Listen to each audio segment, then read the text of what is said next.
Apa kabar Bapak Ibu? Sukacita semua ya menjelang Natal ini. Ya, masih ada pesta-pesta. Kemarin kami pesta di Anugerah. Bapak Ibu Saudara, satu hal kalau pesta sudah dipersiapkan dengan lebih baik dan sangat baik. Khususnya WA datang kepada saya, "Konrodo abang dah, datang abang ya, jam sekian harus sudah di tempat." Nah, kita mengalo-alo, mengalo-alo tondong. Sorry kalau salah. Apa? Hula-hula. Kalau kami tondong, sama lah itu. Iya ya. Menjemput, menyambut.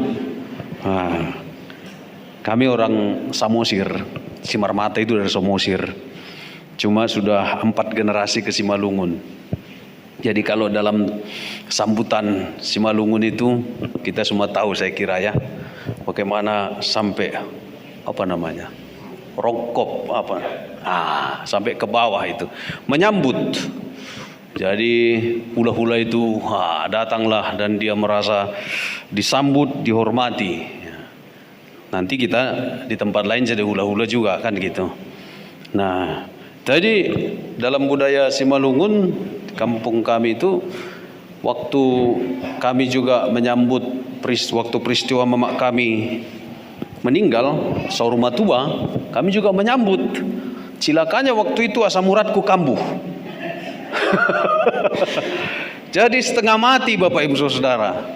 Rokop katanya, tunduk rata dengan tanah katanya, nggak ada ampun, mau jenderal mau apa, hormat sama tondong, hormat sama hula-hula. Aduh, mati aku, pikirku. Sakit sekali pinggang saya waktu itu, karena biasalah pulang kampung, dihantamlah miso, dihantamlah jalan bedagi sana, mie pangsit, semua yang dulu makanan-makanan enak dihantam gitu ya. Sehingga ketika sampai acara sudah asam urat duluan. Jadi waktu disuruh menyambut itu, tapi mau nggak mau, tidak bisa ditawar, nggak bisa istirahat sebentar, nggak bisa. Sambut itu, hula-hula itu, tondong itu, nyembah Bapak Ibu Saudara. Nah, Bapak Ibu Saudara-saudara, mangalo-alo tondong, ya, hula-hula. Begitupun menyambut pejabat atau bupati. Kadang di setiap konferensi tahunan gereja kita selalu ada event penyambutan kepada pejabat gubernur. Kemarin di Bengkulu juga begitu. Jadi cilakanya Bapak Ibu Saudara, karena ini pejabat publik, orang terhormat, kadang kita harus menunggu lama. Jadi acara itu pun dari awal sudah diatur supaya nanti jam 4 datang gubernur katanya. Jadi cemana? Persingkatlah khotbah. Nah, khotbah dipersingkat. Jadi ketika bishop memimpin bla bla bla bla bla bla, jangan lama ya, nanti kita mau datang menyambut lagi nih. Jadi kesannya Bapak Ibu Saudara, jadi lebih penting penyambutan ini begitu. Pernah kita Natal di Banyuasin, lama gitu ya, lama menyambut bupati datang. Kita nggak mau nyalakan bupatinya, bukan. Mungkin soal panitianya kurang koordinasi. Lama, akhirnya dibuatlah lagu-lagu. Ketika lagu penyembahan tiba-tiba datang bupati, stop. Jadi berhentilah penyanyi itu padahal lagi penyembahan. Dalam hatiku saja, mak, kalau Tuhan Yesus dibikin bupati. Ya, ini soal teknis tentunya, bukan menyalahkan siapa-siapa. Tapi saya mau mendahului khotbah ini dengan isu pentingnya sebuah penyambutan. Siapapun kita senang disambut, amin. Apalagi kalau disambut berkat, kecuali kalau disambut dengan timpukan, disambut dengan wajah cemberut, disambut dengan rasa jengkel, tentu kita nggak suka. Nah, Bapak Ibu Saudara, itulah sebabnya dalam pelayanan gereja juga ada penyambut penerima tamu. Siapa share kita hari ini di gereja? Ada Bapak Ibu ya? Siapa ya tadi? Coba Cilaka tadi masuk si sorry tadi sebentar. Berarti masih kurang penyambutnya, nggak cukup 1. Coba Bapak Ibu Saudara, penyambut khususnya di gereja-gereja mainstream, gereja-gereja tradisional itu kurang diperlengkapi, kurang diperhatikan. Beda dengan kalau kami di gereja karismatik, kami penyambutnya pun rapi, marjas, rapi, cantik-cantik, yang ganteng-ganteng dipilih. Apalagi kalau di mall penyambutnya itu, dibawa kita, diajak, sini Pak, masuk, disambut kita. Kita pun senang, persembahan pun lancar, gereja maju. Bapak Ibu Saudara-saudara, hari ini cerita kita tentang penyambutan. Persiapan menyambut kedatangan Yesus. Dan ini kalau kita perhatikan semua rangkaian khotbah belakangan ini, dimulai dari gadis-gadis yang bijaksana, gadis yang bodoh, itu bicara tentang menyambut kedatangan mempelai. Lalu dimulai kemudian dilanjutkan dengan peristiwa talenta. Sang orang kaya itu menitipkan talenta lalu dia pergi. Lalu kemudian setelah dia pergi dia pulang. Menyambut kembali, menyambut dengan talenta. Kalau tadi gadis bijaksana, gadis bodoh, bagaimana menyambut dengan hikmat, bagaimana menyambut dengan berjaga-jaga, menyiapkan apa yang pantas kita siapkan, hati kita, iman kita. Tetapi peristiwa talenta mengajar kita bagaimana menyambut kedatangan Tuhan dengan semua talenta yang kita miliki, dengan semua karunia, kelebihan, bakat, bahkan harta yang kita miliki. Hari ini ceritanya lain. Kita diajak untuk berpikir. Saya awalnya berpikir, ini menyambut, sebentar lagi Natal. Tapi kenapa peristiwa penghakiman terakhir yang harus menjadi khotbah pada hari ini? Apa relevansinya? Bapak Ibu Saudara, dulu saya pernah peristiwa yang sama, saya hindari ini, lalu saya ambil topik yang lain. Nggak betul ini almanak metodis ini. Masa mau Natal tetapi khotbahnya tentang penghakiman terakhir, saya pikir. Padahal waktu itu karena saya yang bodoh, nggak ngerti saya. Maksud penulis almanak ini, maksud penulis kalender gerejawi ini menyajikan penghakiman terakhir, mengingatkan kita bahwa saatnya juga akan datang Yesus kedua kali. Jadi Bapak Ibu Saudara, ada dua peristiwa kedatangan Tuhan dalam dunia ini. Pertama, kedatangan sebagai bayi di kandang domba. Ada yang menyebut, ada yang menyambut, ada yang nggak menyambut, ada yang cuek, ada yang menyambut sangat sedikit. Gembala, domba, orang miskin, orang susah. Tapi ada juga orang berilmu, yaitu orang-orang majus. Jadi Natal itu nggak monoton, bukan hanya orang sederhana, orang miskin, orang susah, orang bodoh. Ada orang majus, menunjukkan bahwa ada orang berhikmat. Natal itu juga memiliki kandungan filosofis yang tinggi, karena ada orang majus di sana. Ada penguasa juga Bapak Ibu. Tetapi Bapak Ibu Saudara, penguasa ini ada yang cuek, bahkan ada yang berencana membunuh, menolak, menangkap. Dan kita tahu ketika peristiwa Natal, sukacita diwarnai dengan ratap tangis. Ibu-ibu yang punya anak berumur 2 tahun ke bawah mati dibantai oleh Herodes. Bapak Ibu Saudara, itulah Natal. Yesus datang bagaikan bayi mungil yang lucu. Mungkin kayak Binsar nanti kita lihat ya. Lucu, mungil, imut-imut. Montok ditaruh di palaka, di tempat makanan ternak, gitu ya. Tetapi Bapak Ibu Saudara, saatnya tiba. Bacaan kita tadi, saatnya tiba apabila anak manusia, Matius menulis anak manusia, enggak disebutnya anak Tuhan. Maksudnya bayi yang lahir dulu, yang kalian anggap manusia itu dan memang manusia, akan datang kembali. Bukan dalam bentuk roh, bukan dalam wujud yang nggak bisa transparan, tapi dalam bentuk anak manusia yang bisa dikenali orang-orang Yahudi, yang bisa dikenali orang-orang yang pernah melihat dia, dan bisa kita kenali melalui bayang-bayang Alkitab, penjelasan Alkitab. Akan datang kembali, itu yang disebut dalam bahasa Alkitab kedatangan Yesus yang kedua kali. Kakak, kedatangan KTY, kakak, kedatangan Tuhan Yesus yang kedua kali. Nah Ibu Bapak Saudara-saudara, pada saat kedatangan itu Alkitab berkata, apabila anak manusia datang dalam kemuliaannya dan semua malaikat bersama dia, ia akan bersemayam di atas tahta kemuliaannya. Yesus datang dalam kemuliaan. Yesus datang dalam tahtanya yang maha kudus. Dan saat itu Alkitab berkata, kita dikumpulkan. Kita dikumpulkan. Semua bangsa dikumpulkan di satu tempat. Entah di manalah itu. Apakah di Indonesia, apakah kalau di Indonesia mungkin di Pulau Kalimantan lah, karena pulau paling luas.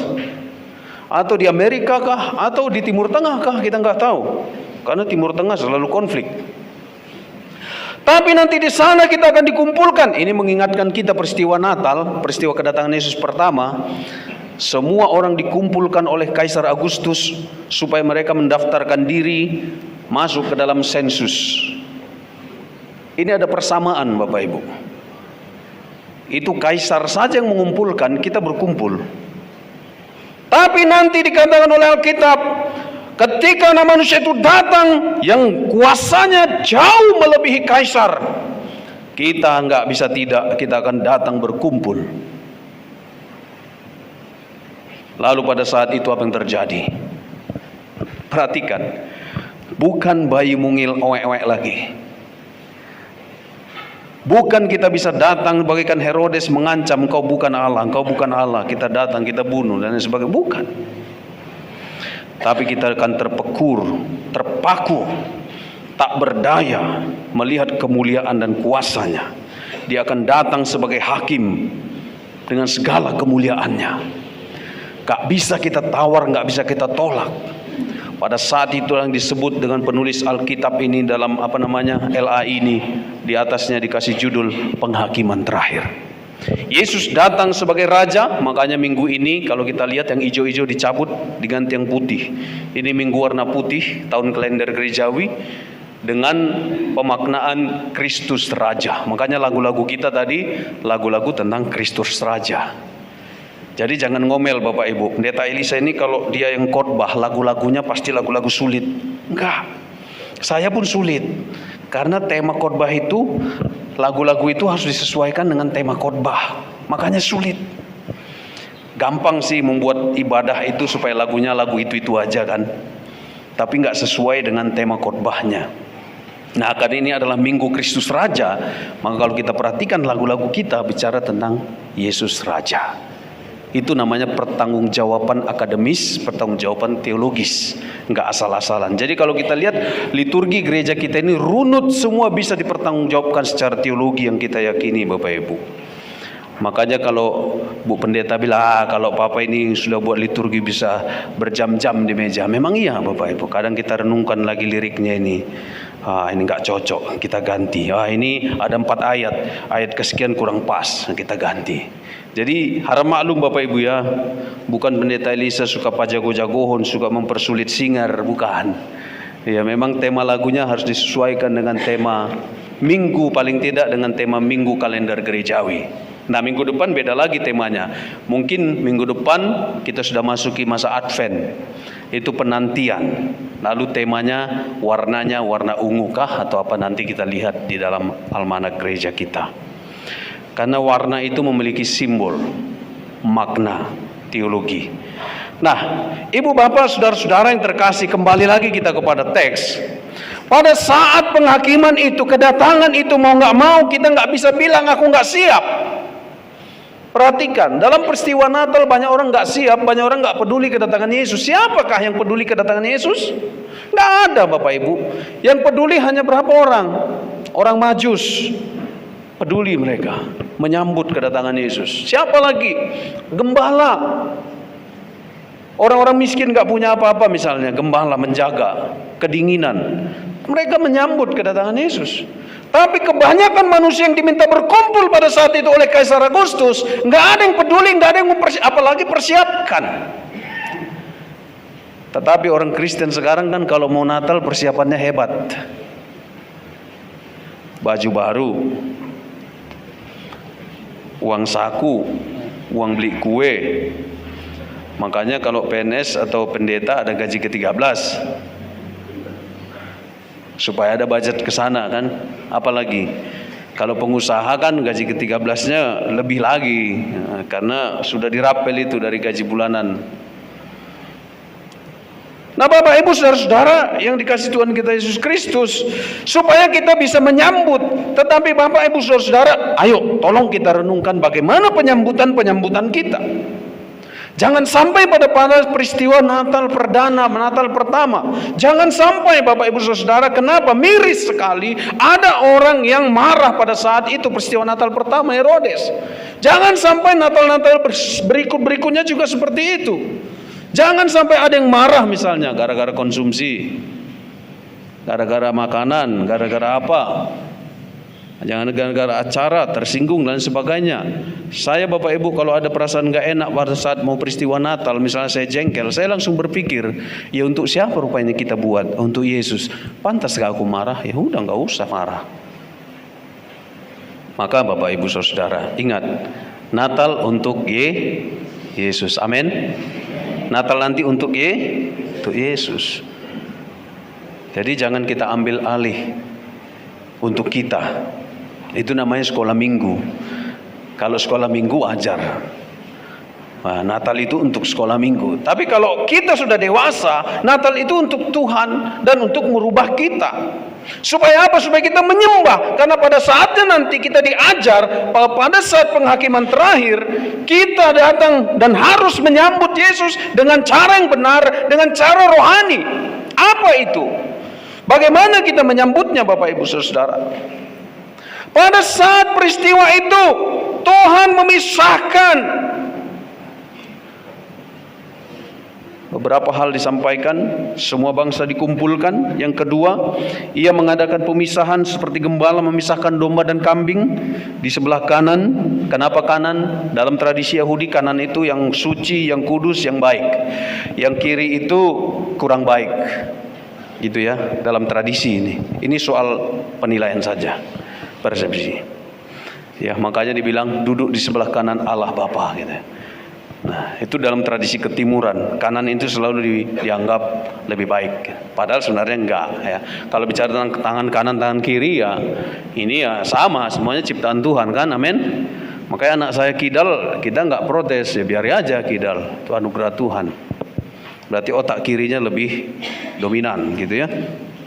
Nah, Bapak Ibu saudara-saudara yang dikasihi Tuhan Yesus Kristus, tetapi Allah pada saat penghakiman itu akan memisahkan kita dengan identifikasi yang mana kambing, yang mana domba. Domba ditaruh di sebelah kanan Tuhan, yang kambing ditaruh di sebelah kiri Tuhan. Kemudian yang ketiga, yang domba diberkati oleh Bapa, diberi kerajaan yang telah disediakan. Dalam bahasa sederhananya mungkin masuk surga, kira-kira gitu ya. Yang di sebelah kiri disuruh dienyahkan, ditolak. Dia katakan orang-orang terkutuk karena hidup dalam kutuk dosa. Lalu mereka diperintahkan masuk ke dalam api yang kekal yang disediakan untuk iblis. Sel grup lah bersama dengan iblis di neraka, kira-kira gitu. Nah, Ibu Bapak Saudara-saudara, itu bisa kita lihat pada ayat 34 sampai ayat yang 41. Bapak Ibu Saudara, masa itu akan tiba dan pasti terjadi. Persoalannya adalah kapan, itu urusan Tuhan. Persoalannya adalah apa yang harus kita lakukan, apa yang harus kita persiapkan untuk menyambut kedatangan Tuhan dalam hidup kita. Pertama, sebagai umat percaya, kita perlu mengidentifikasi diri kita sendiri. Saya harus mengidentifikasi diri saya sendiri. Di sini ada disebutkan dua karakteristik rohani, yaitu domba dengan kambing. Alkitab sendiri yang memberi karakteristik pengidentifikasian diri sebagai pengikut Tuhan. Apakah kita layak disebut pengikut sebagai domba Allah, atau kita masuk dalam karakteristik kambing-kambing yang tidak masuk di dalam bahasa rohani Alkitab? Yesus lahir di kandang domba, bukan di kandang kambing. Yesus adalah gembala bagi domba-domba, bukan bagi kambing-kambing. Alkitab, penulis Alkitab atau teologi Kristen memberi pengidentifikasian ini supaya menjadi bahan renungan bagi kita dalam menanti kedatangan Tuhan. Apakah saya ini, Elisa ini, memiliki karakteristik domba kah atau kambing kah? Apakah itu karakteristik domba? Apa itu karakteristik kambing? Saya pernah jadi gembala kambing. Waktu saya SD, SMP, mama belikan kami 2 ekor kambing. Lalu mama bilang, "John, tanggung jawabmu kambingnya." "Oh, iya mak." Di depan rumah kebun karet seperti ini kan. Makanya di Galilea ini senang saya. Kayak di rumah kami dulu rasanya. Di Kampung Lalang di tebing tinggi, itu kami tinggal di pinggir karet, kebun karet. Jadi kalau kita natap ke sana, tinggal kambingnya aja nggak ada. Nah ibu bapak saudara-saudara, kambing itu adalah hewan yang keras kepala. Nggak percaya? Bisa dites. Kambing ini adalah diidentikan, digambarkan sebagai hewan yang bawel, jogal. Sementara kalau domba itu lebih penurut. Domba mendengarkan suara gembalanya, gembala agung. Kambing itu adalah hewan yang suka menanduk. Laga tanduk pun sesama jantan. Kalau domba cenderung tidak. Kadang-kadang adu tanduk juga, tapi kadang-kadang lebih sering kambing. Domba itu diidentikan sebagai hewan binatang polos, suka mengalah, suka tetap tinggal di dalam grupnya. Tetapi kalau kambing susah.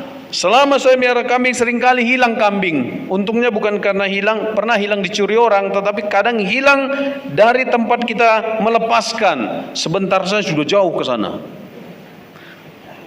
Sehingga saya harus mencari sampai ketemu. Kalau tidak, saya kena libas, kena hukum. Maka kambing sering diikat, ditambat. Kalau domba nggak terlalu, karena dia standby dengan kawanannya. Di mana kawanannya, disitulah dia. Di mana kawanannya, disitulah dia. Ke Galilea kawanannya, Galilea dia. Ke sel grup kawanannya, sel grup dia. Tapi kalau ke sel grup kawanannya, ke lapo dia.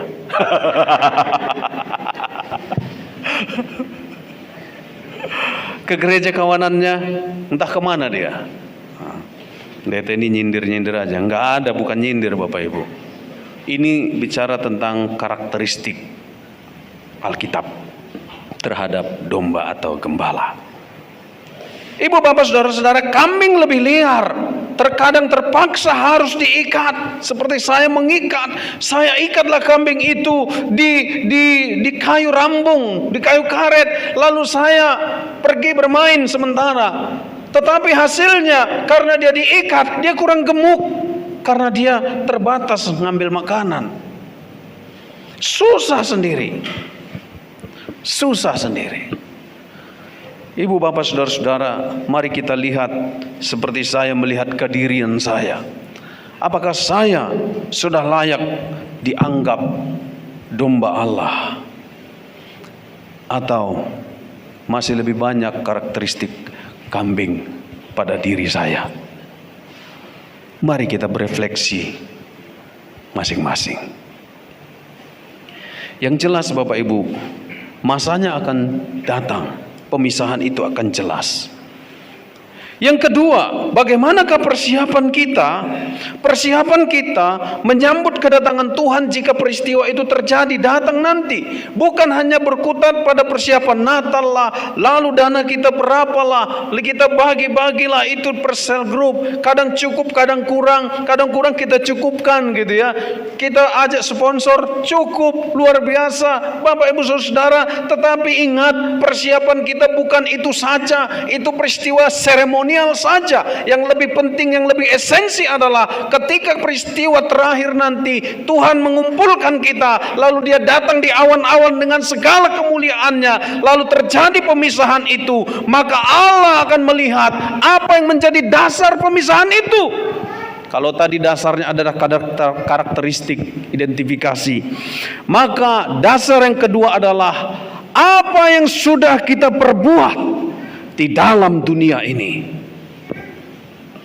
Kita akan dilihat Tuhan, apakah kita orang yang melayani atau tidak.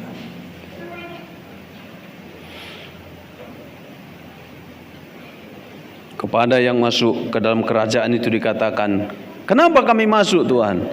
Karena kalian memberi aku makan ketika aku lapar, memberi aku minum ketika aku haus, membesuk aku ketika aku sakit, melawat aku ketika aku di penjara, memberi aku tumpangan ketika aku orang asing gak punya rumah. Ini prinsip pelayanan, Bapak Ibu.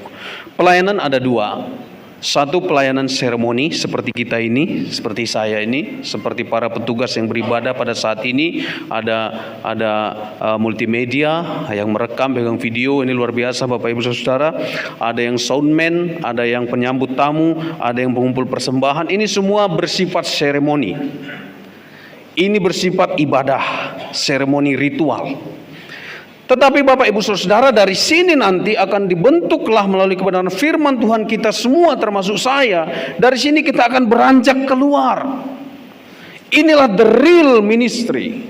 Inilah juga pelayanan yang real, yang sungguh. Ketika ada orang susah, kita bantu, kita tolong, dan lain sebagainya. Ini akan dilihat. Kita enggak berbasis pada pahala, tapi kita berbasis pada pelayanan belas kasih. Kita harus melatih dan membiasakan diri melayani Bapak Ibu. Karena pada saat hari terakhir yang dituntut dari kita adalah selain karakteristik domba dan kambing tadi, yang dilihat adalah apa yang sudah kita lakukan di dalam hidup kita, di dalam keluarga kita. Tolak ukur penilaian saat hari kedatangan Tuhan kedua kali itu adalah aspek melayani. Tidak bisa tidak. Jelas dan tegas disampaikan. Jadi bersyukurlah kita kalau kita melayani akhir-akhir ini atau dalam hidup kita. Pada kedatangannya nanti terakhir, melayani enggak? Tuhan akan wawancara melalui malaikatnya. Pelayanan apa? Pelayanan apa? Di mana? Di Punguan. Bagus, masuk. Pelayanan apa? Pelayanan apa? Semua. Ditanyai kita satu-satu Bapak Ibu. Semua ditanyai. Pelayanan apa? Seremoni. Pelayanan apa? Pelayanan praktis. Ibu bapak saudara-saudara, saya harus katakan gereja kita berjumlah 363 jemaat penuh. 363.